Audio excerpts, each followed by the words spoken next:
Alors,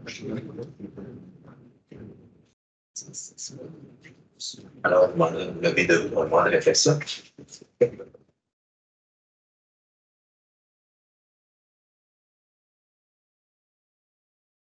Merci, vous vous asseoir. Alors, bienvenue à la première séance extraordinaire du 18 décembre. Alors, point numéro 1, l'ouverture de la séance. Point numéro 2, adoption de l'ordre du jour. Point numéro 3, présentation à l'Assemblée publique, aucun point. Point numéro 4, première période de questions. Point numéro 5, administration 5.1. Adoption du budget de la Ville de Donnacona pour l'année 2024. 5.2. Adoption du budget triennal des immobilisations pour l'année 2024, 25 et 26. Tous les autres points, aucun point, jusqu'au point numéro 11, qui sera la deuxième période de questions. Et point numéro 14, lever de la séance. Alors, point numéro 1, ouverture de la séance, chose à proposeur. Je propose.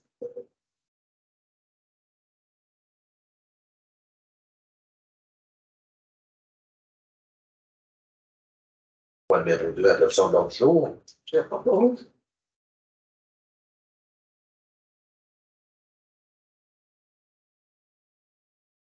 Point numéro 4, première période de questions. Nous avons reçu des questions. Allez. Non, déjà jusqu'à 15 heures cet après-midi, nous avons reçu aucune question en ligne venant des citoyens. La salle, est-ce qu'on a des questions? La deuxième, Oui. c'est sur le probable relatif au budget. Je peux les poser tout de suite si vous préférez. C'est comme vous décidez, monsieur, je parle avec d'autres. On est très nombreux d'ailleurs. Oui, ça. Euh, Oui, s'il vous plaît.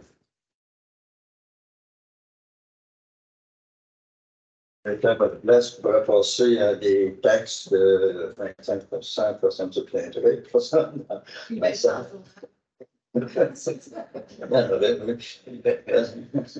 Bon, première chose, je voudrais vous souhaiter des joyeuses fêtes, parce que j'aurai peut-être pas l'occasion de le faire après. Les membres du conseil, vous méritez bien de vous reposer. Également, M. Joubert. Merci. Toi aussi, je précisais, j'ai remarqué, je ne souffre pas de curiance, là, je ne viendrai pas vous harceler à chaque fois quelque chose. Là. J'ai quand même précisé, quand je pose des questions, pour moi, il n'y a pas de piège dans mes questions. Puis, c'est pas pour faire mal paraître quelqu'un. Au conseil, quand on va à la période des questions de l'Assemblée nationale, c'est toujours pour faire mal paraître, mais c'est pas du tout mon cas. Je vais poser des questions que peut-être beaucoup de contribuables pourraient poser aussi. Un petit retour sur le courriel que j'ai envoyé. Il y a deux conseillers qui m'ont répondu à accusé de réception et le directeur général aussi. Je n'ai pas eu d'autres. J'espère que vous l'avez reçu, que vous l'avez lu, là. Bon, comme le directeur général l'expliquait, moi je référais aux années passées parce que je n'ai pas venu souvent à la réunion, mais je regarde régulièrement, je suis les affaires. Et je savais qu'avant, il y avait des détails qui étaient. Il y avait pas mal de détails qui étaient écrits. Je ne sais pas pourquoi c'est disparu. Je peux répondre. Vous interrompre, monsieur. Non, allez-y. On est enfermé. Je dirais que c'est une décision du Conseil qui a pris il y a 2 ans de, je dirais, alléger la présentation. C'est suite à des. Vous venez nous en demander plus, puis il y a des citoyens qui disent que les autres ils trouvent ça trop long. Alors, on essaye de mettre ça, je dirais, juste pour tout le monde. Mais s'il y a des choses qui sont particulières que vous tenez absolument, qu'on voudrait qu'on présente, je ne vois pas pourquoi on ne pourrait pas le faire. Bon, moi, je pense que pas de conseils à vous donner. C'est sûr que quand comme la semaine dernière, il y a eu la présentation du budget, ça a duré je ne sais pas combien de temps, je ne sais pas si vous avez évalué le temps. Ouais, donc 1h30, oui. Où on défile des chiffres là, à n'en plus finir. Je comprends qu'on veut informer, Mais moi, à la fin, là, les chiffres, je les ai pas retenus, là, puis vous avez marqué que je n'ai posé aucune question sur le budget lui-même parce que les chiffres, on les apprenait. Bon. Si on est ici, et là, ça vous appartient, si on avait eu comme des détails qu'on avait à main, peut-être moins de chiffres, bon, je ne vais peut-être pas poser les questions qu'il faut poser ce soir. C'est dans ce sens-là. Et ça fait plusieurs. Bon, si vous avez décidé d'alléger de cette façon, il y a peut-être d'autres façons d'alléger aussi, d'autres façons de regrouper les chiffres. Je ne sais pas trop comment, ça vous appartient, mais peut-être une autre affaire sur ça. Reviser notre processus. Parce qu'une heure et demie de chiffres, c'est long. C'est très long. Si on avait eu d'avance le PowerPoint, ben, on aurait pu voir, mais se dire si on ne peut pas le mettre d'avance non plus, parce que le budget, c'est quand il est déposé, il faut comprendre tout ça. Exact. Ensuite de ça, je pense que ça va à peine qu'on vous le dise, là, quand on regarde ce qui se passe avec l'augmentation de taxes autour de nous, je pense que vous avez fait un travail assez extraordinaire pour limiter l'augmentation du compte de taxes. C'est sûr qu'il augmente de toute façon, mais quand je regarde que Lévis à Québec, par exemple Québec, tout ça, je ne voudrais pas demeurer là. Il y a un de mes garçons qui demeure là, puis je n'ai pas d'avoir son compte de taxes. En tout cas, quand je regarde ça, donc vous avez fait certainement un effort pour maintenir ça dans une augmentation raisonnable. C'est toujours là. Si vous voulez que je peux rajouter quelque chose, M. Dupin. Moi-même, je me suis informé au niveau de mes confrères maires, ils trichent tout. Je pourrais dire de cette façon-là. Vous n'êtes pas de ceux-là, par exemple. Non, ben, qu'est-ce que je veux dire par là? C'est parce que nous, lorsqu'on dit que notre compte de taxe augmente de 3,9 %, ça comprend tout. La régie régionale, la MRC, la SQ, on inclut tout, ça c'est 3,9. Les autres municipalités, les autres, ils séparent. Les autres, ils disent, ben nous, on a une augmentation de 4,5. Mais après ça, on met les services, tout ce que je vous ai dit. Fait que là, moi, j'appelle ça tricher d'une façon, parce que c'est pas le vrai chiffre qui présente aux citoyens. S'ils présenteraient vraiment le vrai chiffre, moi, on va faire la même chose. M. Germain a compté, justement, puis si on jouerait de la même façon que les autres confrères, ben, nous, l'augmentation serait de 1,7. Mais moi, peut-être, là, mais moi, vous auriez de la misère à me convaincre. Non, mais si on veut comparer un et l'autre, comme vous dites, comparer les autres, et peut-être eux autres aussi font la même chose, mais si je comprends mes confrères maires de la MRC de Portneuf, ben, tout ce jeu-là. Mais si on met vraiment les chefs en présence, ben, ça joue de 7,8 à 32 d'augmentation. C'est quand même 32, on est rendu loin. Maintenant que je vais faire les compliments. Le pot va arriver. J'espère que non. Bon, première question. La masse salariale, la semaine dernière, j'ai parlé d'augmentation de masse salariale de 50 %, en tout cas pour les années que je pouvais comparer. Cette année, la masse salariale, vous dites qu'elle augmente de 4,2 %. C'est ce qui est dans le document. Mais en même temps, vous dites que les salaires augmentent de 2,2 %. Je comprends qu'il y a d'autres choses que le salaire. Mais il y a quand même un 2 % de différence, que je trouve ça quand même assez important, sur une masse salariale de tant de millions. Ce que je peux dire un peu, puis je vais laisser M. Germain ajouter là-dessus. Il ne faut pas oublier que là-dessus, que le centre aquatique, c'est de nouveaux employés. C'est pour ça que la masse salariale elle a augmenté depuis 2 ans. Je pense que dans des employés de plus, qui n'étaient pas comptés avant. Dans 35 employés, je pense. Le centre aquatique, avec les sauveteurs, on est proche. On parle de peu près 800 000 de masse salariale pour le centre aquatique seulement. Pendant l'année 2024, par rapport à 2023. Oui, je vais laisser M. Germain répondre. En fait, je comprends très bien votre point. Augmentation de 4,2, on parle d'une augmentation de 2,25 du salaire. Donc, c'est sûr que, bon, quand on parle de masse salariale, on comprend que c'est salaire et avantages sociaux. Donc, en partie, le 2,25 vient d'être modifié parce que c'est à peu près 20 à 22 % d'avantages de bénéfices marginaux qui vient s'ajouter au 2,25. Mais ça passe ça, comme on vous l'a dit, bon, il y a l'augmentation du de la rémunération du juge qui est faite par décret. Donc, ça, c'est pas le 2,25 de la ville de Donnacona, je peux vous le dire. Et l'autre chose, c'est que, comme on l'a mentionné, contrairement à 2023, notre technicien en prévention incendie qu'on payait en fait à forfait à la MRC de Portneuf, c'était pas du salaire. On payait un forfait, une cote-part à la MRC. Là, maintenant, il vient vraiment sur notre masse salariale à nous. Donc, 35 heures semaine, masse salariale, bénéfices marginaux. On a un agent de développement qui était payé à contrat, donc agent de développement pour le parc des Berges et pour la dynamisation du lieu de Donnacona. Lui aussi, on paye à contrat, si ce n'était pas dans la masse salariale, ça devient dans la masse salariale avec les bénéfices marginaux. Le stagiaire en géométrique, un salaire qu'on va verser pendant 11 semaines.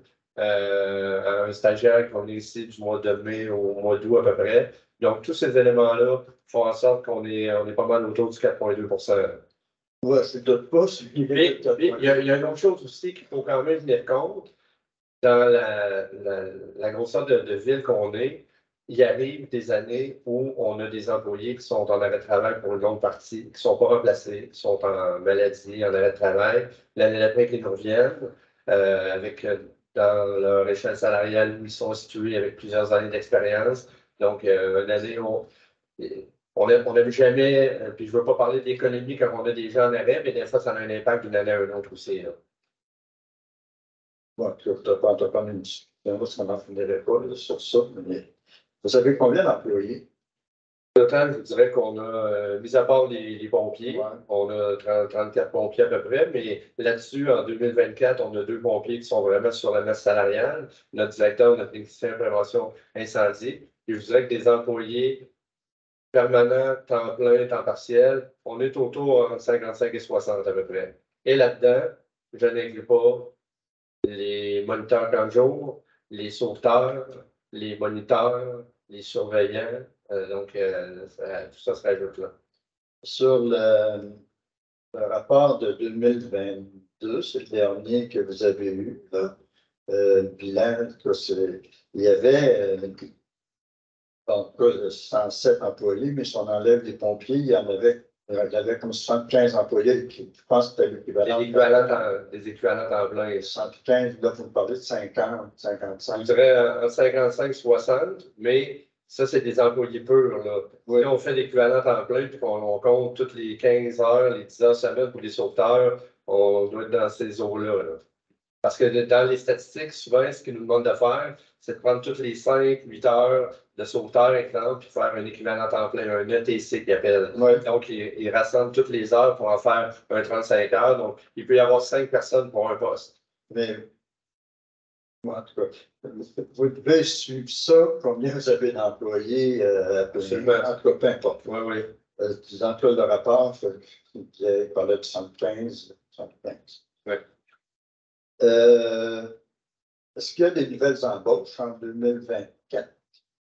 C'est sûr que je viens de vous mentionner tout à l'heure. Donc, notre technicien en prévention incendie, notre agent de développement au Parc des Berges, dynamisation du lieu de Donnacona, notre stagiaire en géométrique. Ça ressemble pas mal à ça. Est-ce qu'il y a des employés qui vont changer de statut, par exemple, que j'avais peut-être remarqué dans une lettre antérieure, je ne sais pas si vous étiez là dans le temps, là, que un employé rentre à 3 jours semaine, puis l'année suivante, il s'en va tout de suite à 5 jours à plein temps. Là. Il rentre à 3.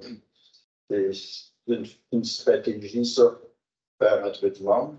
Donc, ce n'est pas des stratégies, c'est souvent, on les fait. La dernière exemple que vous soulevez là, M. Gilbert, c'était l'exemple de notre réceptionniste ici à l'Hôtel de Ville, où on a embauché notre réceptionniste à temps plein en milieu d'année, à raison de 3 jours semaine, mais le plan était clair que c'était pour l'année de l'embauche et que par la suite, on allait avoir une embauche, on allait combler le poste à temps plein afin de récupérer les personnes qui étaient des agents de bureau à l'administration qui, eux, de façon rotative, venaient faire à tour de rôle le rôle de réceptionniste, mais que ces gens-là ont vraiment, à la base, ils sont là pour faire le service du traitement de la paie, faire les comptes payants.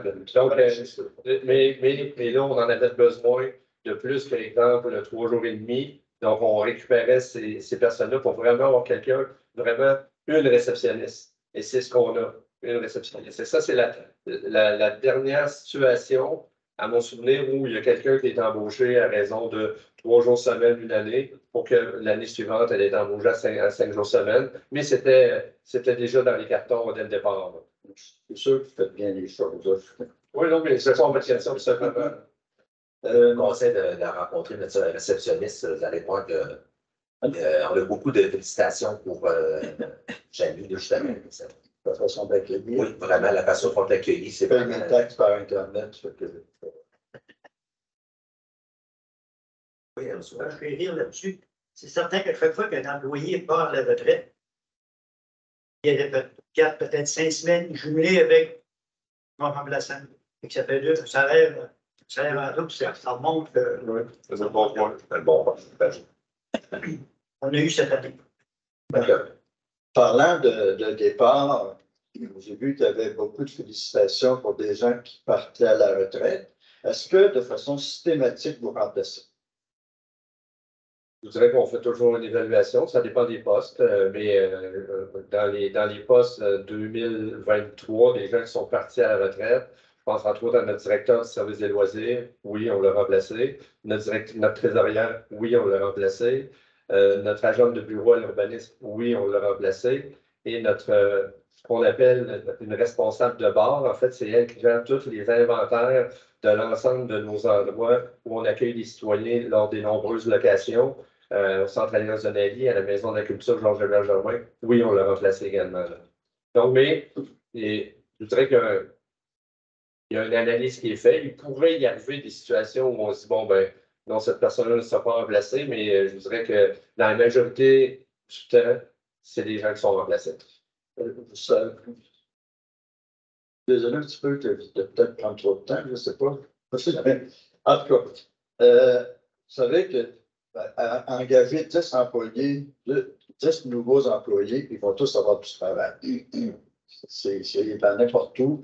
On crée un emploi, il y a du travail, c'est sûr, il y a personne qui ne se tourne pas sans rien faire. C'est pour ça que je dis, à un moment donné, il faut questionner.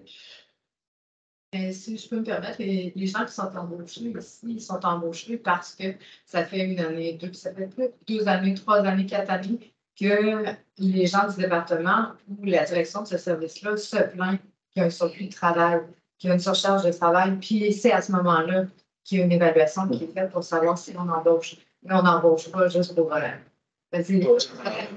une job, non, c'est vraiment l'embauche résulte de plaintes de surcharge de travail. Combien monte les primes accordées au cadre?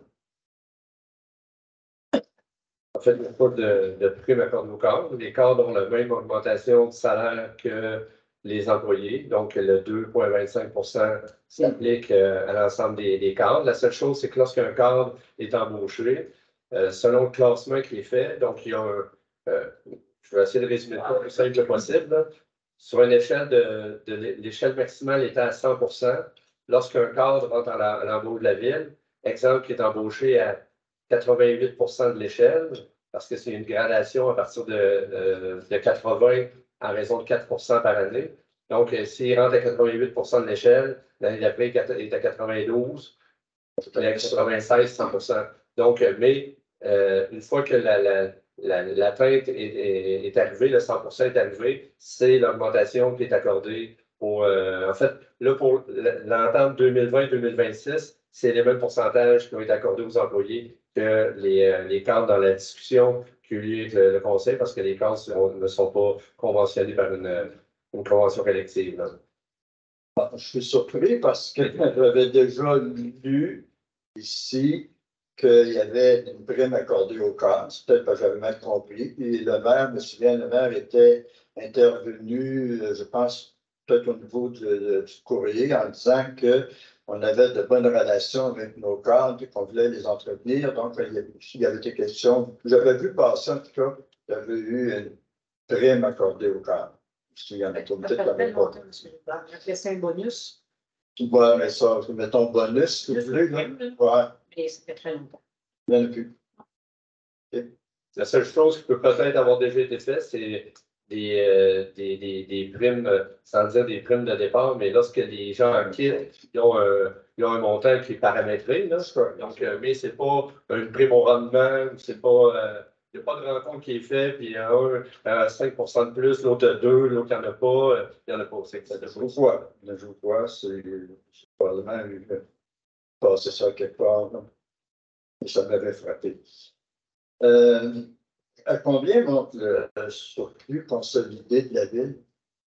Je vous dirais qu'on a un surplus non affecté en 2023, qui est autour de, je dirais, 350 000 actuellement.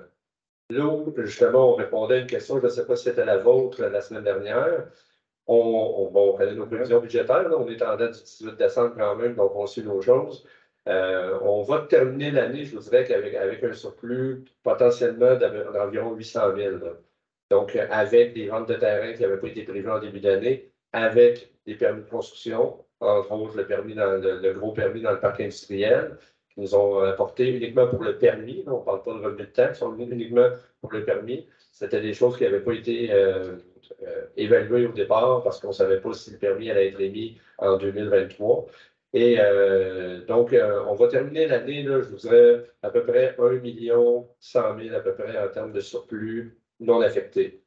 Évidemment, on a du surplus affecté. Mais ça, c'est en plus.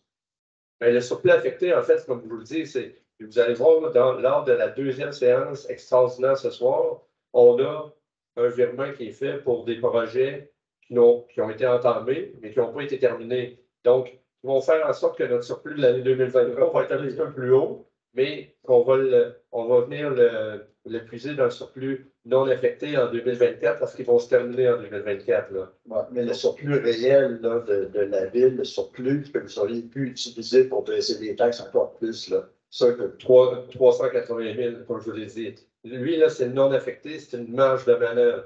Cette marge de manœuvre-là qui, selon les recommandations qu'on a de nos firmes comptables, devrait être de l'ordre de 10 du budget annuel de la ville. Et qu'on est en deçà de ce seuil-là de 10 Donc, l'exemple qu'au 31 décembre, on va terminer, exemple, autour du million, si on arrondit. Là. Donc, si on essaie de suivre le 10 il nous en manque encore. Donc, il ne nous est pas recommandé d'aller puiser dans ce surplus-là, qui est une marge de manœuvre pour pallier à des imprévus qui peuvent nous arriver dans une année. Donc, avec la grosseur de ville où on peut avoir des imprévus qui sont d'une importance quand même relativement assez élevée. Donc, il y a cette marge de manœuvre-là qui est là pour pallier à ces événements-là si jamais ça survient. De toute façon, s'il y avait recours à ce surplus-là, ça prendrait une résolution de français. À chaque fois qu'on puise dans le surplus non affecté, il faut toujours qu'on le puise par résolution, à chaque fois. Okay. Combien de contribuables n'ont pas payé leurs taxes, ou sont en retard de paiement de taxes, ou c'est combien la somme, je dirais, de retard de la taxe? Je dois vous dire que dans le rapport financier, moi, j'ai vu éparpillé, là, et que voir qu'il y avait comme de retard quelque chose comme 361 000 alentours. C'est réaliste parce que j'ai bien vu des états financiers. Je vous dirais qu'en termes de mauvaise créance, ce que je vais faire, je ne donnerai pas de chiffre là, mais voyez-vous, ça, c'est le chiffre que vous avez, c'est le chiffre en date du 31 décembre 2022. C'est ça. Donc, je vais pouvoir aller voir la mise à jour. Là. On va être capable d'avoir l'information quand même assez rapidement demain matin. Non, je n'avais pas, là. Non, je ne voudrais pas vous donner un chiffre ce soir. De me tromper de quelques dizaines de dollars. Ça va ça par cœur pour chacun. Lorsqu'il y a quelqu'un qui ne peut pas payer ses taxes, il est en retard, avez-vous des accommodements? Oui, absolument. On a des ententes, on rencontre une procédure qu'on fait là, justement.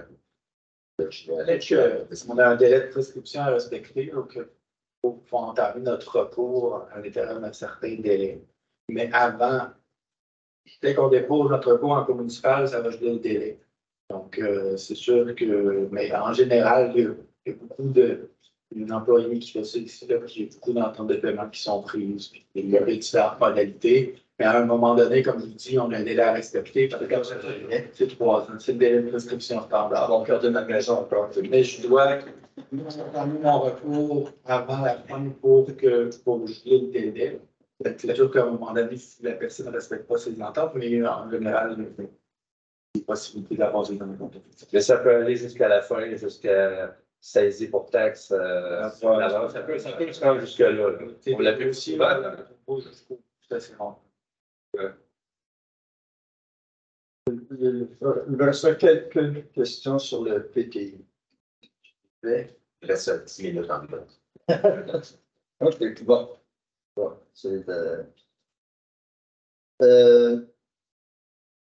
première question, le PTI, ce qui était prévu pour 2003, vous avez réalisé pas mal ce qui était prévu. En 2023, vous voulez dire? Oui, 2023, c'est 2003. Oui, je vous dirais en grande partie, il a été réalisé. Il y a quelques projets justement qui, lors de la deuxième séance extraordinaire, là, on va terminer en 2024. Mais la grande majorité de nos. Ce qui a dû être reporté, qu'on n'a pas pu commencer, c'est le gros projet là, avec les discussions avec le Canadien national, avec le CN. Là. Mais pour nos autres projets qui sont plus des projets, je ne veux pas dire normaux, mais parce que ce projet-là, on le met un petit peu à part tellement il est gros. Là. Mais pour les autres projets dans l'ensemble, on est en mesure de pouvoir livrer la marchandise. Je regardais pour le PTI 24-26, il y a des projets pour 51 millions. Oui. Puis j'avais posé la question mère la semaine passée, c'est des vœux pieux. Puis la réponse, c'était pas des vœux pieux dans le sens que c'est une certaine forme d'engagement de la ville, ça. Direction. Il y en a pour 51 millions. Et pour payer ça, il y a des emprunts de 10 millions, donc qui viennent s'ajouter à la dette de la ville, et non pas la dette du gouvernement. Là. Ouais. Et vous puisez 2 millions, presque 2 500 000 dans les taxes, dans les opérations, si on veut, dans le revenu. Comment est-ce qu'on peut réagir, vous me conseillez de réagir, quand je vois qu'on a des projets pour 51 millions en 3 ans, et pas penser que je vais payer la note à un moment donné ou que mes descendants vont la payer. Là. 51 millions, il y a des gros projets, mais moi, que je réagis de façon que c'est relativement gros. Absolument. Mais il y a des projets là-dessus, M. Gilbert. C'est que, mettons, je pense à un, mettons, la rue Notre-Dame, oui, le projet est évalué, je ne me souviens plus à combien de millions, là. Mais il y a une partie que c'est seulement que les résidents de la rue qui le payent, et non toutes les autres. C'est une taxe de branchement. De branchement. Ah, OK. Voilà. Comme, mettons, on l'a fait avec Royer. Mais vous avez revenu pour, donc oui. Ça ne vient pas. Ça n'avait pas touché les autres citoyens, ces projets-là. Il y a certains projets, c'est justement cibler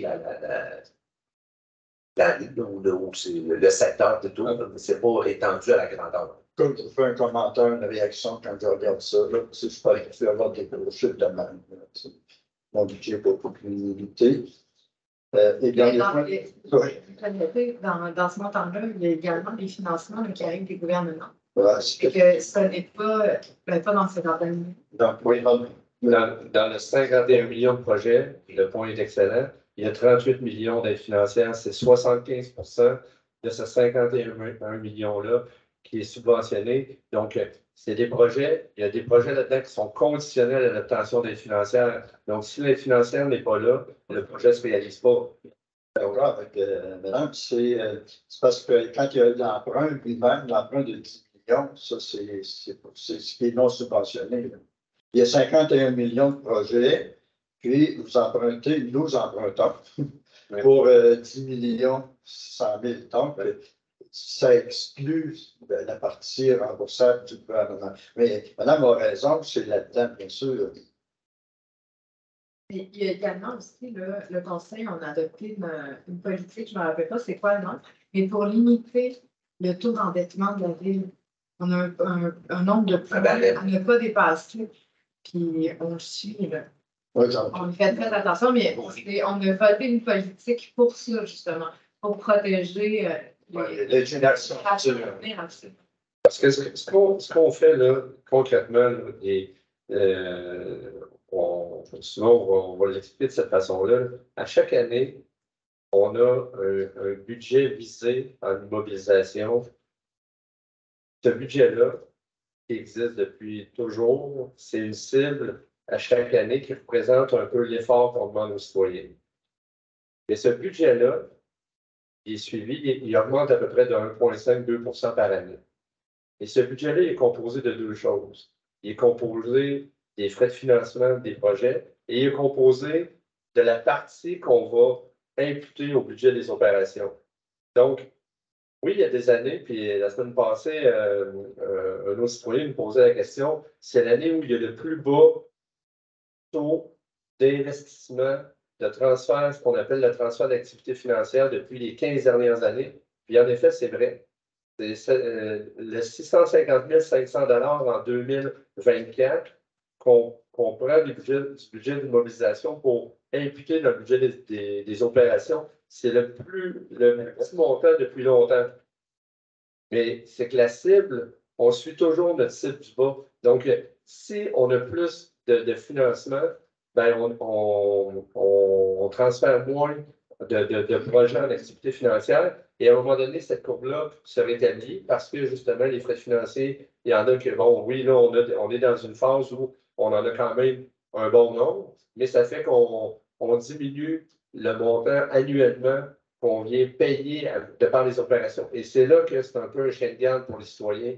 Ça évite que, parce que les frais financiers augmentent, si on n'aurait pas ce chiffre-là à la fin, là, les frais financiers augmenteraient, puis on laisserait, exemple, 1 million, 1,2 million par année qu'on puiserait dans le budget des opérations.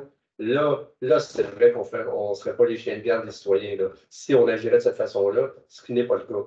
Et dans le PTI, ça augmente de 650 000 à 923 000 oui, pour les heures. C'est ça, parce que on augmente graduellement. Là. On augmente en 2025 à 800 et quelques mille 128, et en 2026 à 900 parce que, comme on l'expliquait la semaine dernière, on va commencer en 2026 à pouvoir avoir un retour sur les investissements de Microsoft dans notre parc industriel. Donc, on va être en mesure de pouvoir venir atteindre à nouveau la vitesse de croisière qu'on avait. J'ai remarqué que vous suivez dans votre développement, dans le budget, vous suivez pas mal votre planification stratégique. Est-ce que c'est l'objet d'une évaluation régulière? Vous en êtes rendu dans la planification stratégique? Oui, il faut dire qu'on a 15 actions sur 19 qui sont réalisées ou en voie de l'être. Donc, je dirais que dans celles qui nous restent, ben, c'est évidemment le terrain de l'ancienne papetière, avec, on avait mis dans la planification stratégique facilitant pour, si jamais il y aurait le développement d'un train de banlieue, par exemple, avec la voie ferrée qu'on a. On a le support pour un projet hôtelier qui ne s'est pas encore concrétisé, mais qu'on continue de faire de la prospection, puis d'essayer d'attirer des investisseurs privés pour justement combler ce désir-là, ce manque-là qui est dans le secteur. Mais je dirais qu'on a quand même 15 sur 19 actions qui sont atteintes ou en voie de l'être d'ici la fin 2024. Et comme je le disais la semaine dernière, 2024 va nous servir à remettre tout ça à jour, faire un pas de recul, regarder nos forces, nos faiblesses, nos menaces, nos opportunités et de se refaire une planification stratégique pour 2025 à 2029. Monsieur le temps m'avait accordé, dans votre planification stratégique, un des objectifs de la mission, c'était que la transparence, je pense que c'est une façon de voir de la transparence que de répondre aux questions des citoyens. Merci. Merci. Alors, nous allons passer au point numéro 5, qui est l'administration, 5.1. Adoption du budget de la Ville de Donnacona pour l'année 2024. Alors, considérant que selon l'article 474 de la loi sur les cités et villes, le conseil municipal doit préparer et adopter le budget de la ville, en prévoyant des revenus au moins égaux aux dépenses qui y figurent. On sent que le budget de la ville a été présenté lors de la séance du 11 décembre dernier. Alors, la résolution que le conseil municipal adopte le budget de l'année 2024 de la ville qui prévoit des dépenses de 15 600 des revenus équivalents. Alors, je vous donne un proposant. Je propose. Quelqu'un est contre.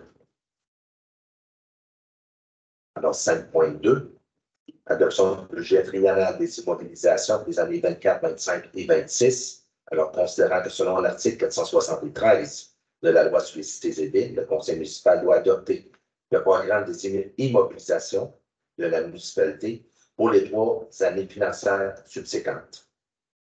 On sait que le programme triennal des immobilisations de la ville pour les années 24, 25 et 26 ont été présentés lors de la séance ordinaire du conseil du 11 décembre dernier.